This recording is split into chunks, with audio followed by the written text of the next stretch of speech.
Muliakan Tuhan Allah, muliakan Tuhan Allah, muliakan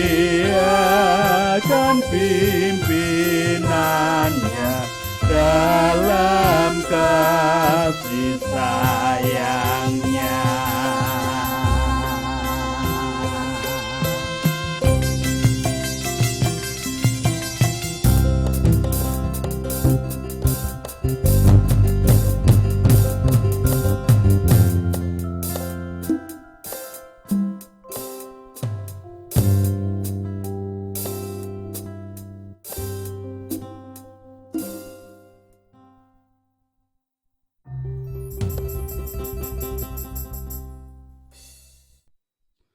Semangat pagi, selamat bertemu kembali.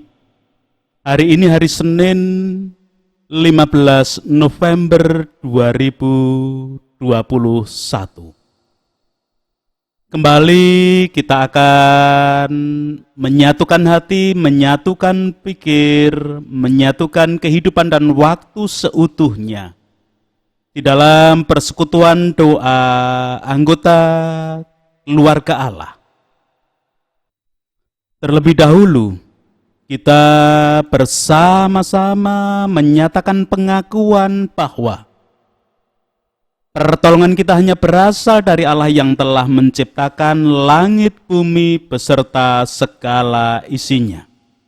Untuk itu kasih karunia dan damai sejahtera yang dari Allah Bapa kita dan Tuhan Yesus Kristus ada pada saudara sekalian.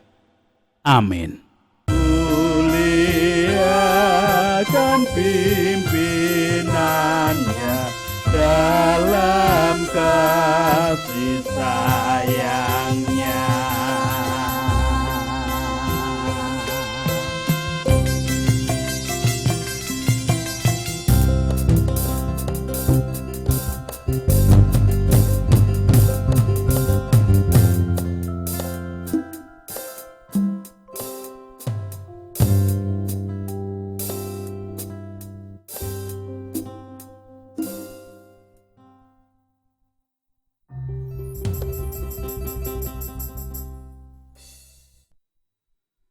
Anggota keluarga Allah sekalipun perenungan Sabda hari ini menggunakan bahasa Indonesia, namun kita tetap menggunakan judul yang diambil dari ungkapan Jawa.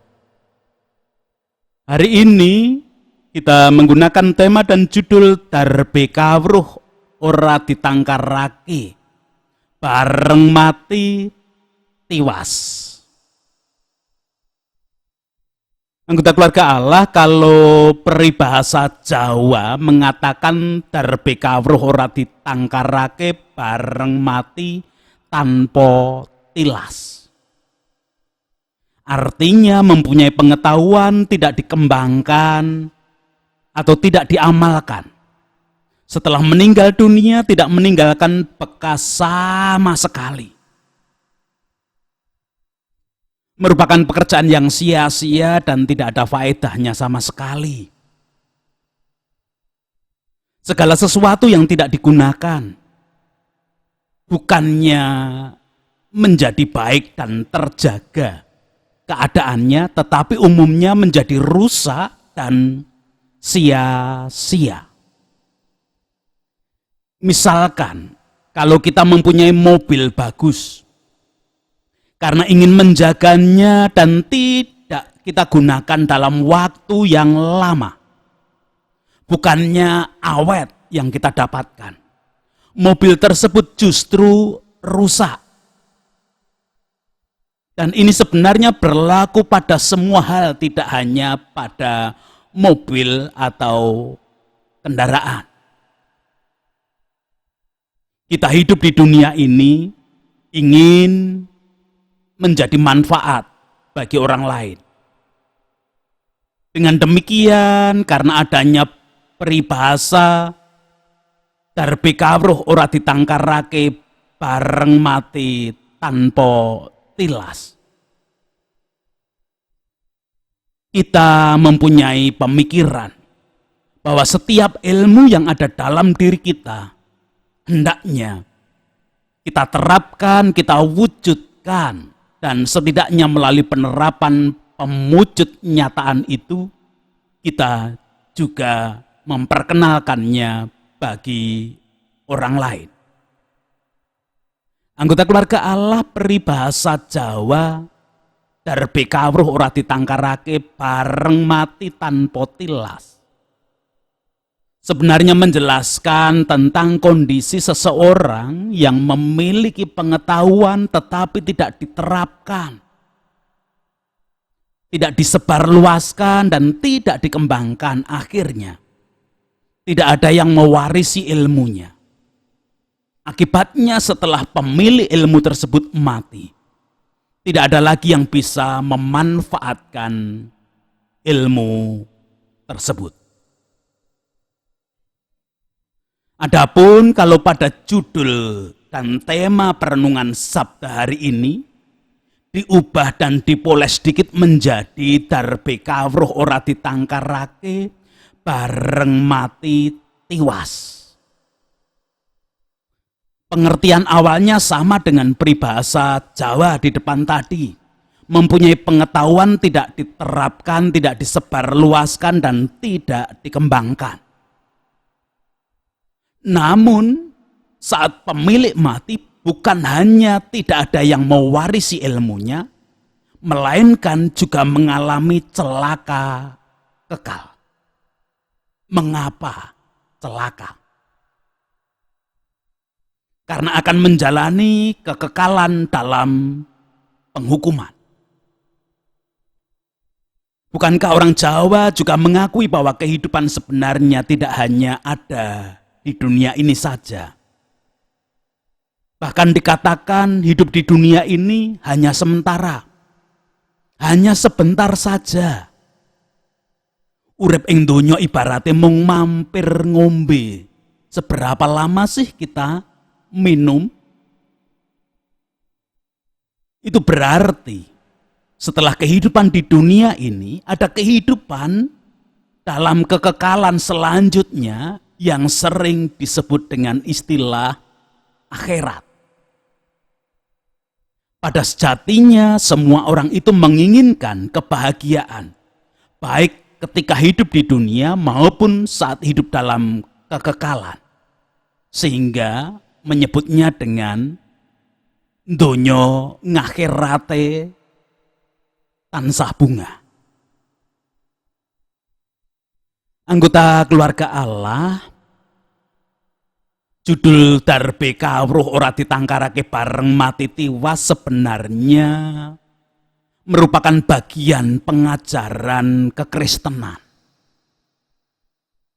Setidaknya hal demikian diajarkan oleh si penulis surat Ibrani kepada jemaat-jemaat yang menerima suratnya. Seperti yang bisa kita saksikan pada leksionari bacaan kedua hari ini. Kita akan bersama-sama terlebih dahulu membaca, memperhatikan, merasa-rasakan, dan menghayati bacaan tersebut. Surat Ibrani pasal yang ke-10, ayat 26 sampai dengan 31 memberikan kesaksian demikian. Sebab jika kita sengaja berbuat dosa, sesudah memperoleh pengetahuan tentang kebenaran, maka tidak ada lagi korban untuk menghapus dosa itu. Tetapi yang ada ialah kematian yang mengerikan akan penghakiman dan api yang dahsyat yang akan menghanguskan semua orang durhaka. Jika ada orang yang menolak hukum Musa, ia dihukum mati tanpa belas kasihan atas keterangan 2 atau 3 orang saksi. Betapa lebih beratnya hukuman yang harus dijatuhkan atas dia yang menginjak-injak anak Allah, yang menganggap najis darah perjanjian, yang menguduskannya, dan yang menghina roh kasih karunia. Sebab kita mengenal Dia yang berkata, pembalasan adalah hakku. Akulah yang akan menuntut pembalasan. Dan lagi, Tuhan akan menghakimi umatnya. Ngeri benar kalau jatuh ke dalam tangan Allah yang hidup. Demikian kesaksian surat Ibrani pasal yang ke-10 ayatnya 26 sampai dengan 31. Kepadamu semua harta tak terduga, sungguh memberkati, yang membuka hati.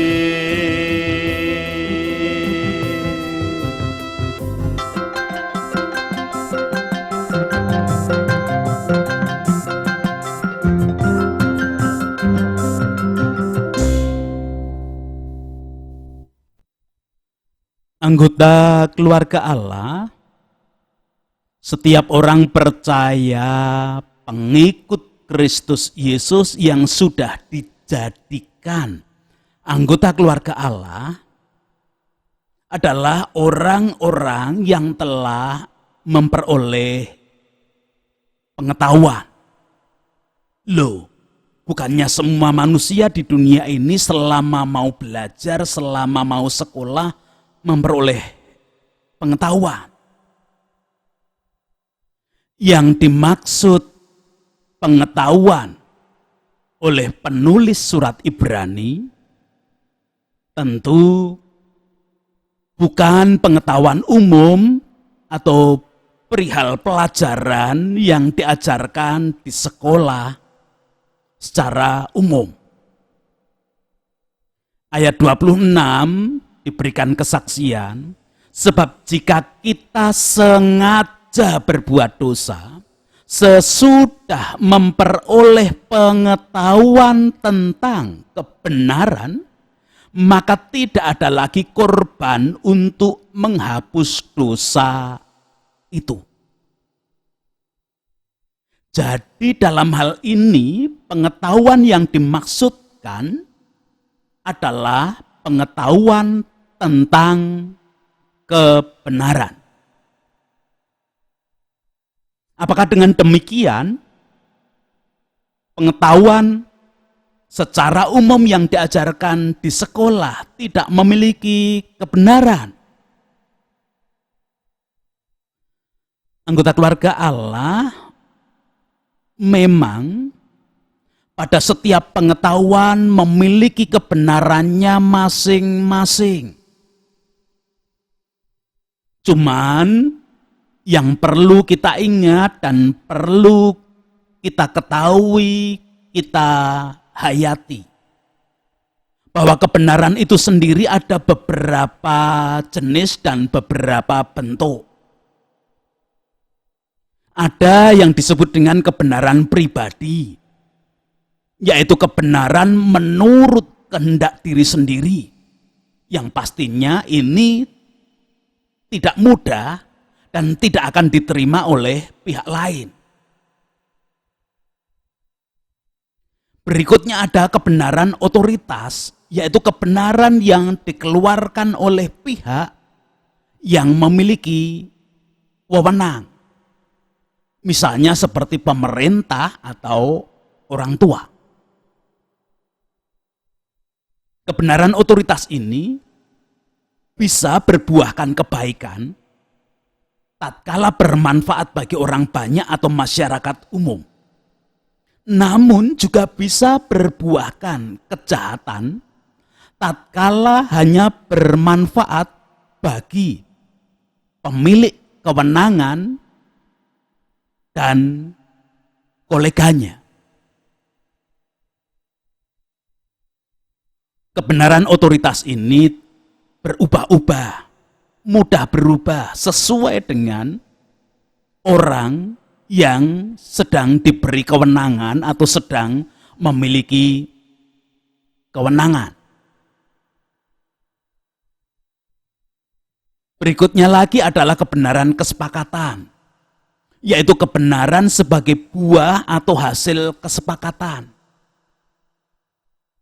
Misalnya pada lembaga perwakilan rakyat, entah DPR, entah MPR, yang memang mempunyai tugas untuk membuat dan memutuskan undang-undang yang diberlakukan bagi suatu negara. Kebenaran kesepakatan ini hampir sama dengan kebenaran otoritas. Bisa berbuahkan kebaikan ataupun kejahatan. Dan kebenaran kesepakatan ini berubah-ubah sesuai dengan orang-orang yang sedang bersepakat mempunyai kepentingan apa. Itu yang terjadi dengan kebenaran otoritas dan kebenaran kesepakatan. Berikutnya lagi adalah kebenaran akademik, yaitu kebenaran yang dibuat berdasarkan pengamatan dan penelitian yang kemudian diterima sebagai kebenaran yang diterapkan dalam pengajaran melalui ilmu pengetahuan. Memang biasanya kebenaran akademik ini bisa berlaku lebih lama dibanding kebenaran-kebenaran sebelumnya yang disebut di depan tadi. Tetapi pada saatnya juga kebenaran akademik ini bisa mengalami perubahan dan perkembangan. Misalnya, kalau kita memperhatikan unggahan-unggahan video di dunia maya zaman sekarang, kita bisa menemukan cara menghitung penjumlahan, pengurangan, perkalian, pembagian bilangan pecahan. Dan cara-cara itu berbeda-beda satu dengan yang lain. Bahkan tidak jarang satu dengan yang lain saling mengklaim sebagai cara yang paling cepat dan tepat. Itu yang terjadi di dalam dunia ilmu pengetahuan. Dan kebenarannya juga bisa berubah dengan perkembangan bahkan perubahan. Yang terakhir yang bisa kita temui adalah kebenaran mutlak. Atau kebenaran sejati, atau kebenaran abadi, atau juga ada yang menyebut dengan kebenaran Tuhan. Apa itu kebenaran mutlak, kebenaran Tuhan? Yaitu kebenaran yang hanya dimiliki oleh Tuhan sebagai pemilik otoritas kehidupan sejati. Secara umum kebenaran Tuhan ini lebih pada perkara hidup dan mati manusia.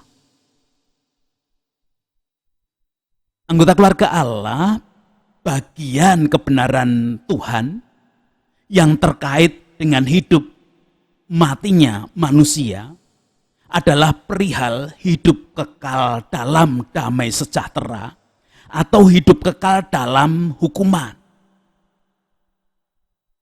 Orang sering membedakannya dengan surga atau neraka. Iman Kristen menyatakan pengetahuan kebenaran bahwa manusia hanya akan hidup kekal dalam damai sejahtera atau menemukan surga setelah menerima penghapusan dosa. Dalam keberdosaannya, manusia tidak mungkin mengusahakan sendiri penghapusan dosa tersebut. Dengan demikian tidak mungkin manusia dengan usahanya sendiri bisa menggapai hidup kekal. Hanya dihapuskan oleh pihak lain, diberi penghapusan oleh pihak lain yang lebih berkuasa, barulah manusia bisa menggapai hidup kekal. Tentunya pihak lain yang dimaksudkan yang lebih berkuasa, yang sering kali juga disebut dengan Tuhan. Anggota keluarga Allah, orang percaya, pengikut Kristus Yesus yang sudah dijadikan anggota keluarga Allah, sebenarnya bukan hanya orang yang telah memperoleh dan memiliki pengetahuan tentang hidup dalam kekekalan tadi, melainkan setiap anggota keluarga Allah, pengikut Kristus yang sudah dijadikan anggota keluarga Allah, sudah menerima, merasakan, menikmati penghapusan dosa sebagai modal dasar menerima hidup kekal dalam damai sejahtera atau menerima suasana surgawi. Anggota keluarga Allah pada bagian pengetahuan tentang kebenaran Tuhan berikutnya adalah bahwa pada akhirnya akan ada penghakiman untuk menentukan manusia akan menjalani hidup kekal dalam damai sejahtera atau surga, atau manusia hidup kekal dalam hukuman atau yang sering disebut dengan neraka. Pada ayat 27 diberikan kesaksian, tetapi yang ada ialah kematian yang mengerikan akan penghakiman dan api yang dahsyat yang akan menghanguskan semua orang durhaka. Siapa toh yang disebut dengan orang durhaka? Anggota keluarga Allah pada dasarnya semua orang adalah durhaka. Karena semua sudah jatuh dalam dosa. Arti dosa sendiri memberontak kepada Allah, berarti kan durhaka. Namun hanya orang yang mau mengakui keberdosaan dan keterbatasannya yang tidak akan lagi diperhitungkan sebagai orang durhaka. Orang yang mengakui keberdosaan dan keterbatasan ini adalah orang yang jujur bahwa dia dengan kemampuannya sendiri tidak akan dapat membebaskan diri dari kuasa dosa. Tentu kejujuran ini harus disertai dengan penyerahan diri sepenuhnya dan kesediaan diri untuk diselamatkan dari kuasa dosa. Apa gunanya mengakui tidak berdaya, tetapi ketika Allah berkarya hendak menyelamatkan masih menggunakan kekuatan diri sendiri karena merasa masih bisa? Tentu hanya menjadi suatu pengakuan yang bohong-bohongan.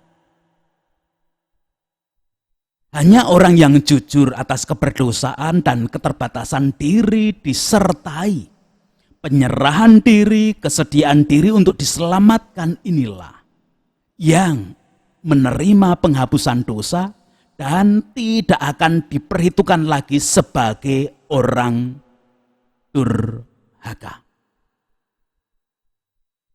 Anggota keluarga Allah, pergumulan bagi kita sebagai orang-orang yang sudah dijadikan anggota keluarga Allah karena mengikuti Kristus Yesus adalah apakah kita yang sudah memperoleh, merasakan, menikmati pengetahuan kebenaran sejati perihal penghapusan dosa ini tidak akan menerapkan apa yang kita ketahui, tidak akan mewujudkan tentang apa yang menjadi penghapusan dosa yang diberikan Kristus sebagai bekal hidup kekal kita? Tentu kita semua ingin darbe kawruh lan nangkarake. Karena ketika kita darbe kawruh ora nangkarake, tentu kita akan tiwas. Itu juga berarti kita menyia-nyiakan modal dasar keselamatan yang menghasilkan hidup kekal dalam damai sejahtera tadi, yang menghasilkan hidup kekal di surga. Jangan lupa, kita ini berhadapan dengan Allah yang hidup, Allah yang kekal abadi. Pada bagian akhir pesan dan pengajaran dari penulis surat Ibrani bacaan hari ini demikian.